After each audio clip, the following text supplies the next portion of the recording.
No, So does that that's it. We're on. All right. Well, in the absence of Councillor Chappell, we need to appoint a new chair for this planning committee meeting of the 5th of April 2022.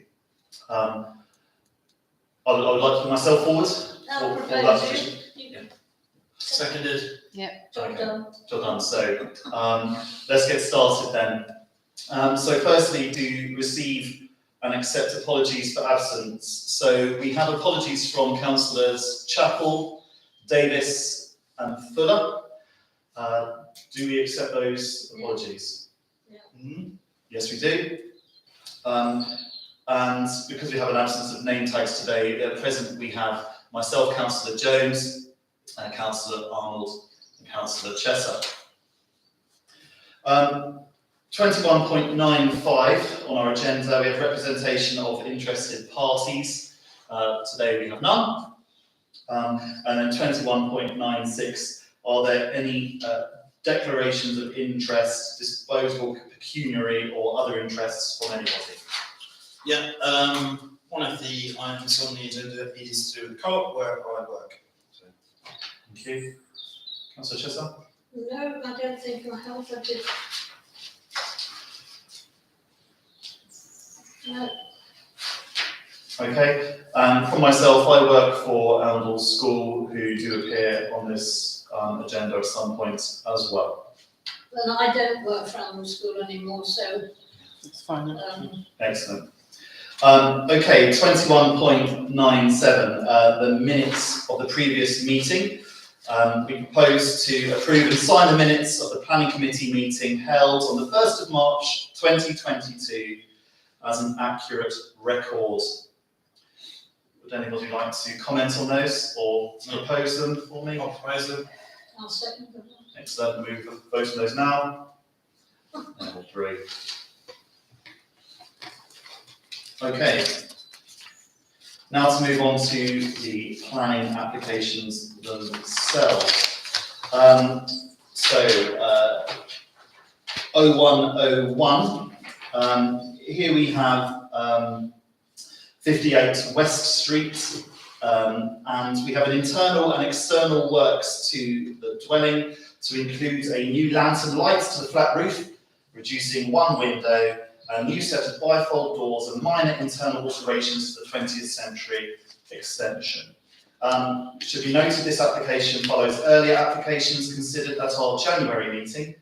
At that time, the intention was to replace two windows and make minor internal alterations to the 20th century extension to the listed building and to fit a new lantern light to the flat roof. We had no objection subject to any contrary views from the Conservation Officer.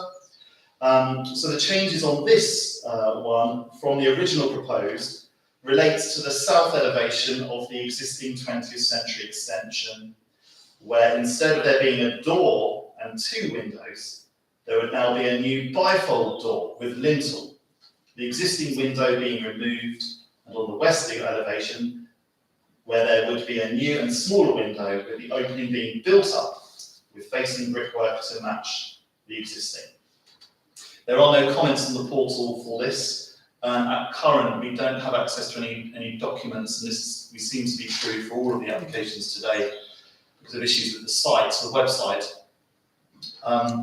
Does anyone have any comments in first instance about this?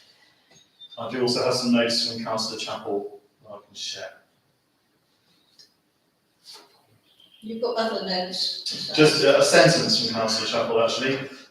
His opinion on this would be that there's no objection to this, subject to any contrary view to the Conservation Officer, which does seem to be what we suggested previously on this. Yeah. And I myself can see no reason to. As long as they've amended, from what we said last time, then. Well, it seems that we didn't object to anything last time. We just said no objection, subject to the Conservation Officer, and they seem to now say, well, they seem to have resubmitted in a slightly different format. Okay. Again, I can see no reason to object based on this. I mean, it's really technical. in terms of whether it fits with the conservation Yes. arrangement, as Okay. it were, and we don't know what it is because we haven't got any paper, anything No. to tell us.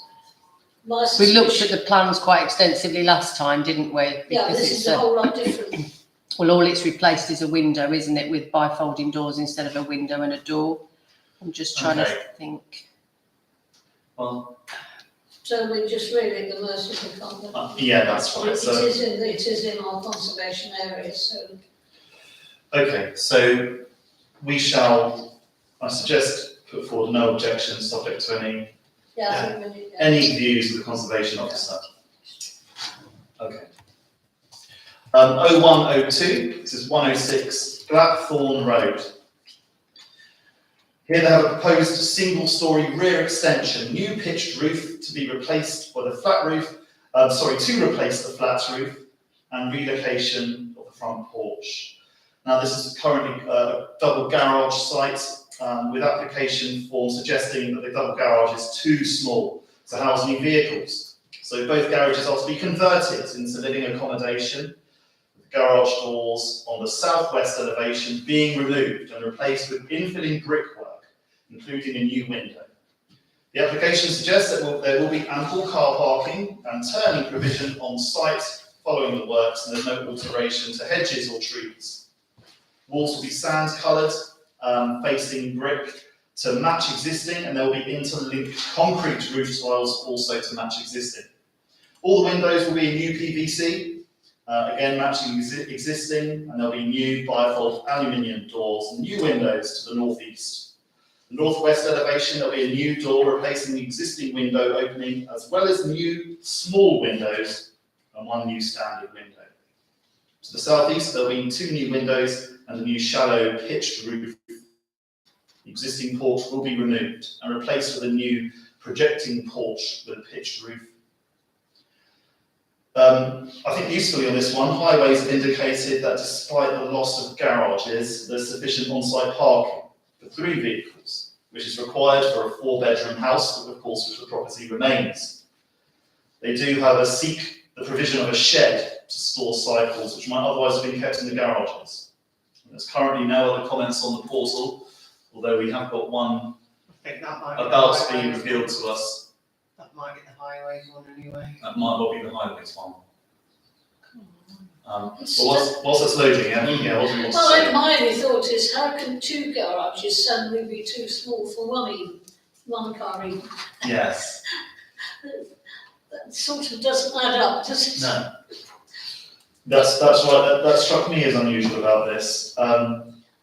Unless they're garages, which of course it's not a double garage, but it's 2 single garages together, neither big enough for Yes. today's kind of car.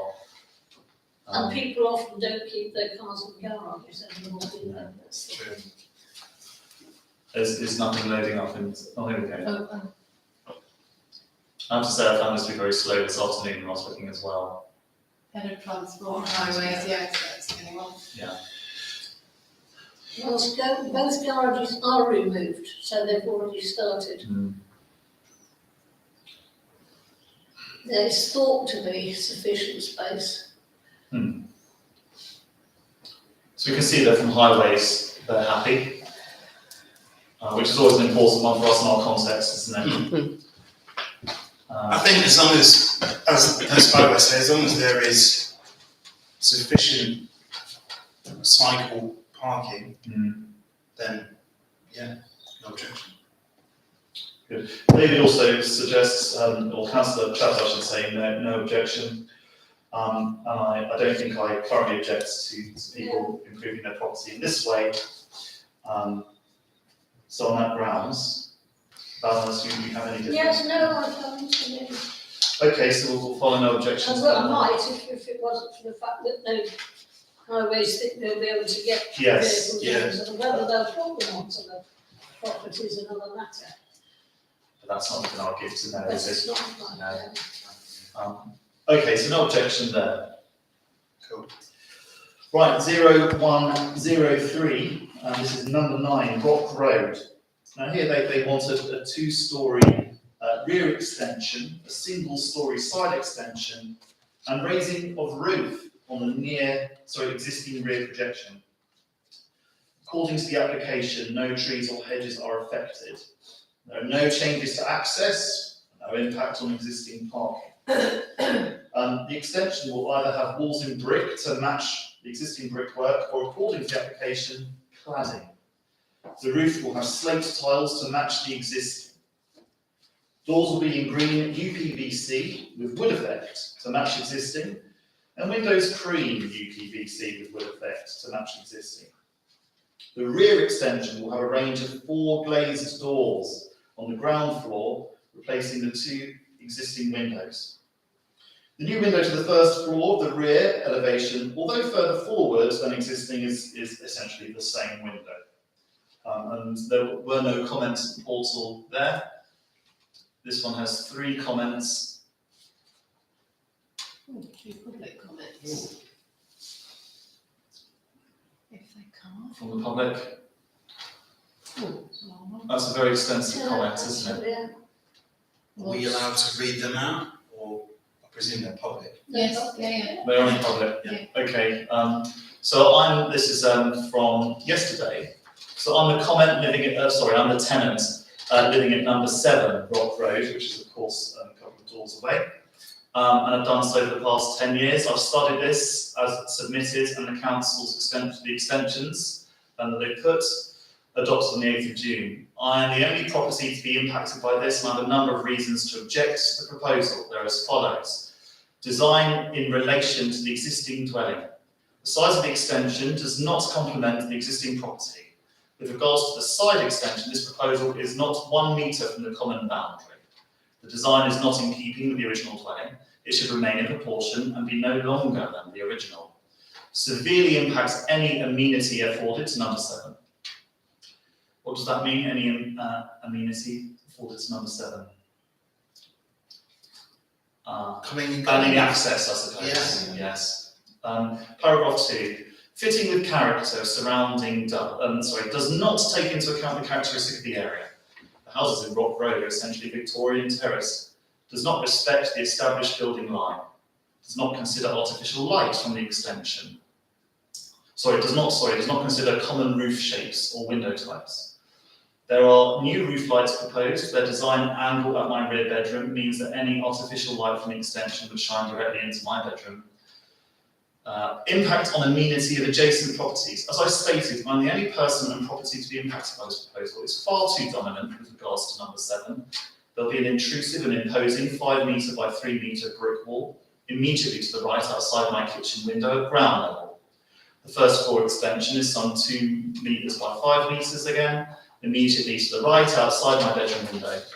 The proposed dimensions of the extension are in complete disregard for the 60-degree and 45-degree rules relating to the length of extensions, and I consider them to be completely unacceptable, as it has a massive impact on the light received by number 7.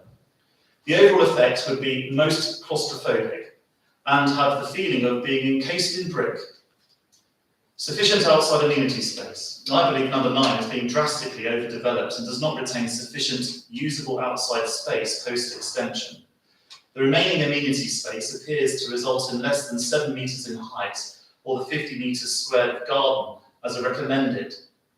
The proposed extension to number 9 will adversely affect the use of my kitchen and main socialising area. Number 7 only has 2 main ground floor rooms, and the rear room being said kitchen and main socialising area. In allowing a 5 by 3 metre solid wall to be built as part of the ground floor extension and a 2.5 metre wall as part of the first floor, a severe loss of light would ensue, causing a marked darkening of an already dim space. The loss of amenity continues with the small paved courtyard outside my back door. It provides a light and airy sitting area, which will be lost by the erection of this intrusive and imperious solid brick wall. Additionally, such a monstrous extension would reduce any flow of air to my property, resulting in mild outside seating area, becoming stifled and still through the lack of airflow.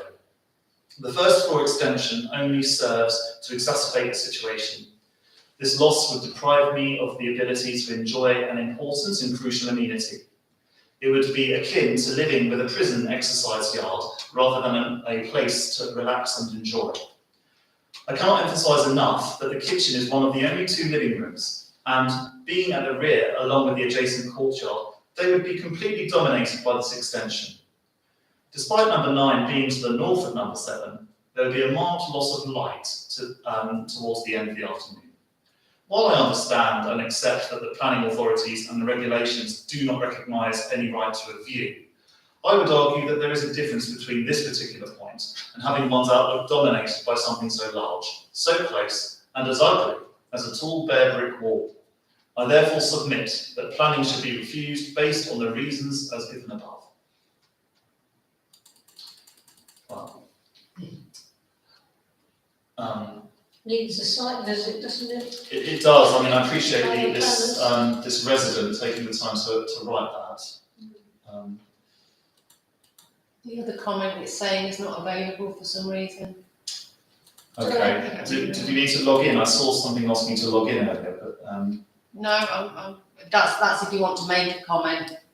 I see. You can just Okay. view all the comments. Okay. But if you want to, let's have a look at the consulting one. In your experience, Councillor Chesser, does it matter considerably that the person is a tenant rather than the owner of the property in making this kind of? Well, I can't just do it, they would have to get permission. So, well, I mean, the person who wrote that comment is a tenant Oh, the property. rather than an owner of the property. Does that make a difference to the sway of what they're saying? I don't know the answer to that. That's a good question. I mean, it would, the owner should put in a objection as well, really, that Yes. possibly would. Did you say there were 2 other objections? There's one other, but it says it's not available for some reason. Oh, Yeah, I don't know why. This is the consulting ones, this is Natural England. So this is Oh, the right. other comment on there. Remind me where Rock Road. I just had a look on Yeah. Google Maps, and it's not a brilliant satellite image, but you can kind of see the person's point.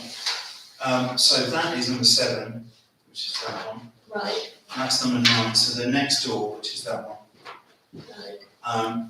So if you look, that's number 7's, that house's area. So that would be downstairs. That is number 9. It's already. Very overdeveloped, Yeah. isn't it? So I presume that new development would go, that new extension would go there, leaving. Yeah, yeah, I mean, There's I a would have precedent. thought if you were tenant, you do still have rights. Oh, yeah, absolutely. Yeah. No, that's quite right. No, I don't deny their status as persons, if you like, to make claims about where they live. Yeah, I just wondered if it, in planning, with the world of planning, if it had yes, And it does, yes, it does. a, I know, I mean, not a derogatory one, I mean, the person has rights. as the objection says, the view, we, I think officially speaking, you can't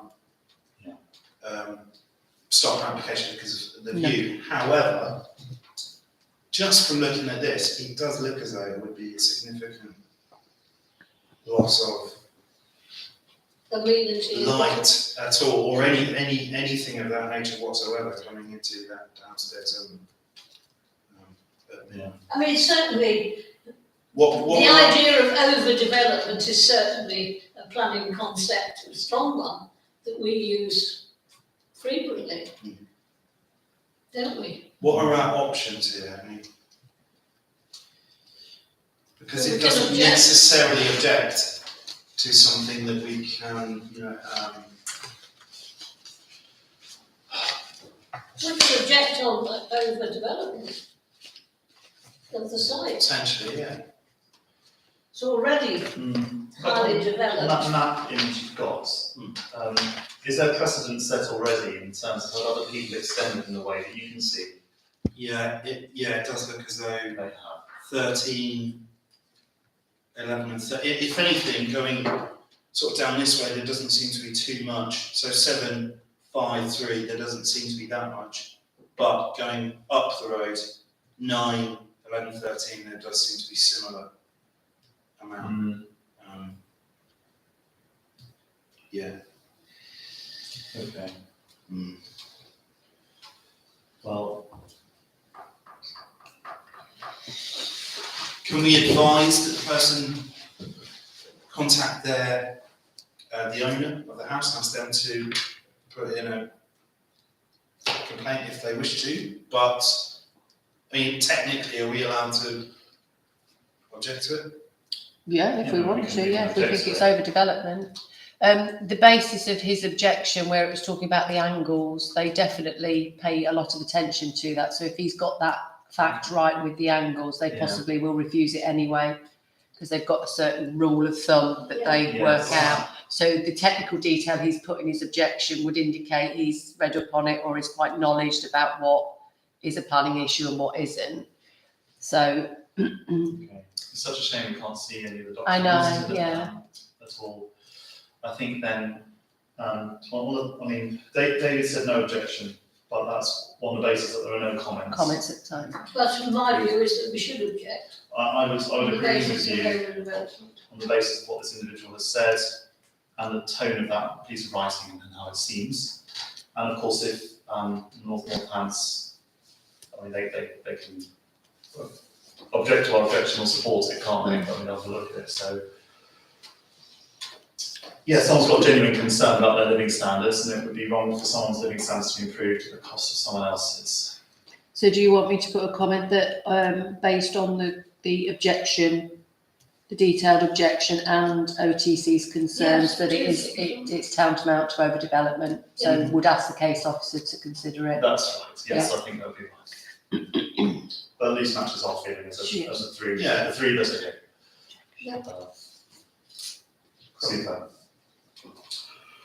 Right, moving on to 0104, which is 1 St Osiris Lane, which you'll remember is, I believe, the Methodist Church.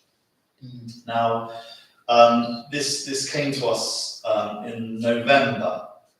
But I'll start from the top. So what they wish to do is to repair the existing failing Collie Weston roof slate to rear elevation and replace it with a new Collie Weston roof slate and repair timbers as necessary. This is a new application following the refusal of an earlier application which did not provide for the Collie Weston tiles to be replaced with new Collie Weston, but a substitute. This new application provides for Collie Weston tiles to be replaced with new Collie Weston tiles, thereby meeting our own earlier objection. The Heritage Impact Statement refers to timbers being checked and repaired as necessary rather than replaced. The application refers to the rear roof failing, leading to water ingress, making repair works necessary. Historic England have been on, they suggest that the planning authority seeks advice on the application from its specialist archaeological and conservation advisors. There were no comments at the time of these being written.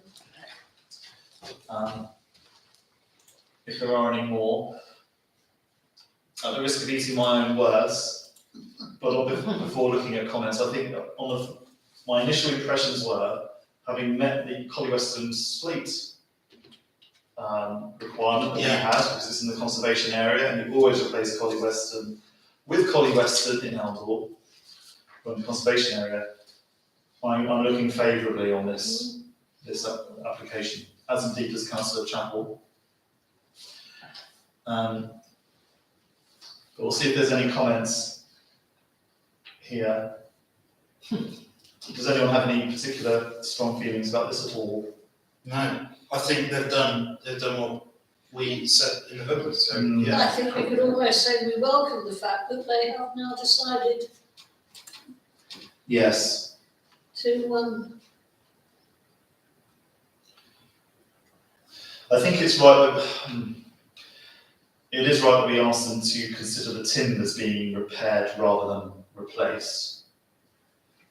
Because that's what a Heritage Impact Statement asks for. Now, we don't know what that does to them for the cost of this whole escapade, because we know, of course, probably the reason they didn't want Collie Weston in the first instance was the cost. But we need to protect our heritage, Absolutely. and that's it. But these comments, Yeah. right?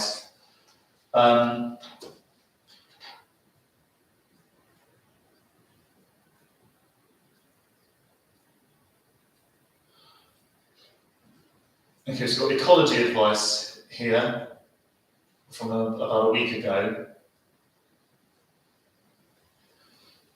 You need a PRA and a PRG. Unprotected species. Probably bats, I should imagine. There will be something for protected species. Okay. Okay. Historic England, say, ask us to seek specialist conservation, or ask them, sorry, to seek specialist conservation and archaeological advice. And they want us to draw a line under it there. Don't consult them again. Natural England have given a very long piece. Essentially saying they're not able to fully assess this.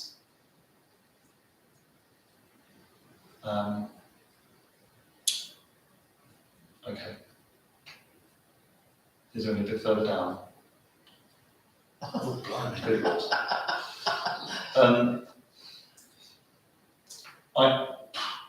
I think it's essentially asking, having looked at a few paragraph headers there, for them to check that they're not damaging any wildlife. Yeah.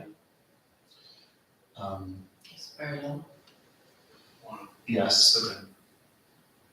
with an emphasis on They won't be restoring. though, I mean, because they're only wanting to repair the building. They're right, that's right. So that looks like So possibly a they're not copy and asking paste job. Sort of trample on hedgerows or Yes. chop trees So- down.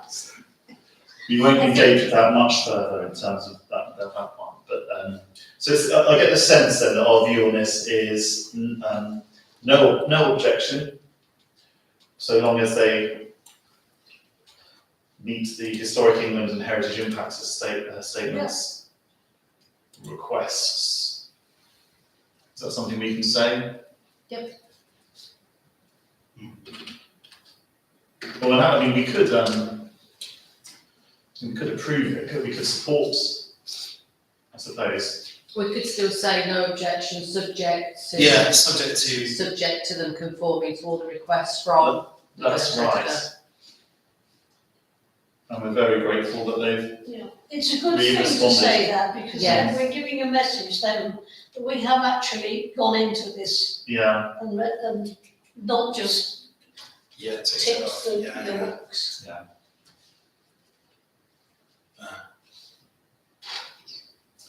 okay. So we're done with that one. So we're now moving on then to 0105, which is the co-op at 5 St Osyth's Lane. They wish to halo illuminate letters on rails ×3, and one projecting sign and one double-sided post sign. The projecting sign and the post sign are not internally illuminated, but the other three signs are all internally illuminated using white LEDs. One sign faces into the car park, another faces onto St Osyth's Lane, and the third is over the entrance doors. The Head of Transport Highways has no objection, subject to compliance with the LHA standing advice. Currently no comments on the portal, but we have some policies on this We which do. are worth Can I just commenting on. Yeah. point out, this has already been done.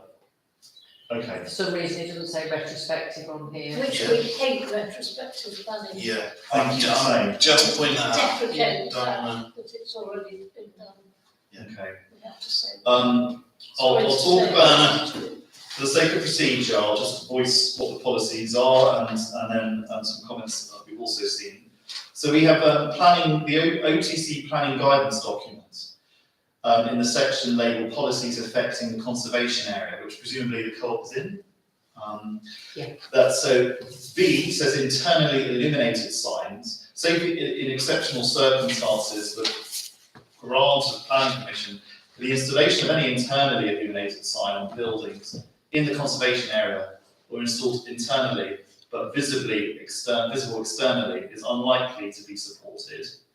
And then with externally illuminated signs, let's remember that the co-op wish to have 3 of those. There is no objection in principle to externally, one of these, sorry.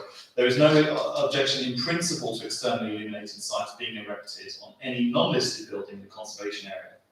But if the nature or number or size or general appearance of any sign is out of keeping with the conservation area, it's unlikely to be supported. And then D changes to shop fronts. There's a presumption in favour of the retention of existing shop fronts, which are appropriate to the building in question, even on buildings where the planning use has changed from A1 retail, such as that the grant of planning permission to change such shops fronts is unlikely to be supported. So I said earlier that they had 3 externally illuminated signs. That was a mistake. I think they've got 3 internally illuminated signs. That's what we mean by 3 halo illuminated. Is that what it means? Or maybe not. I know there's, right by the main entrance, there's one that is halo illuminated, I would say. What does that mean? It means that it's, Sort of around the outside of the back of the letters. yes, Yeah. exactly. Yeah. Where's that? Outside the front main entrance, Above the glass doors. yes. And I cycled past on my way here, and they've got what look like non-illuminated letters on the Osites Lane. Okay. One's on there, cold food, I Yeah. think is there. There presumably should be one facing the car park, Yes. and another one at the door. Yes. We've always, Can I just? I don't. Can I abstain from it? yeah, I think Yeah, we yeah. should. Yeah. Okay. Okay. You can make comments and answer our Maybe questions. tell us facts, yes. Yeah. We've always had, the people say, oh, well, the Blue Marlin's got a lit up thing, but that was from the 60s when there wasn't any Yes. legislation. And so what we've always said on this council subsequently is that we can't make them change, but we're not going to let anybody else do it.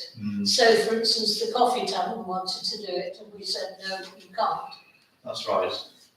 So there has been recent, if you see what I mean, Yes.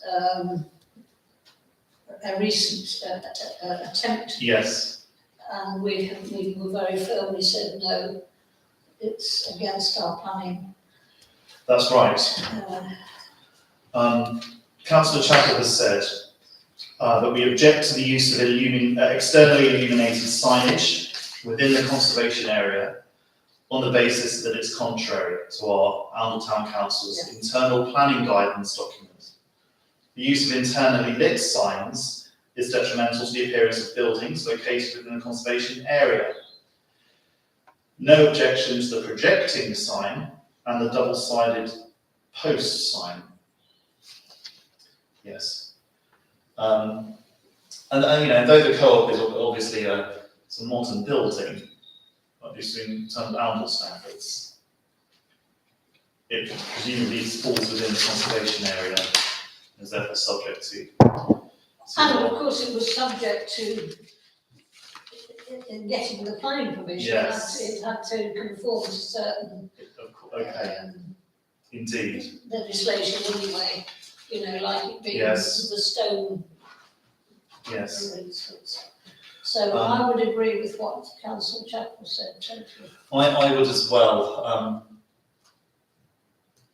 They're a big company, but of course they have to follow our guidance, whether you are, the Methodist Church or co-op.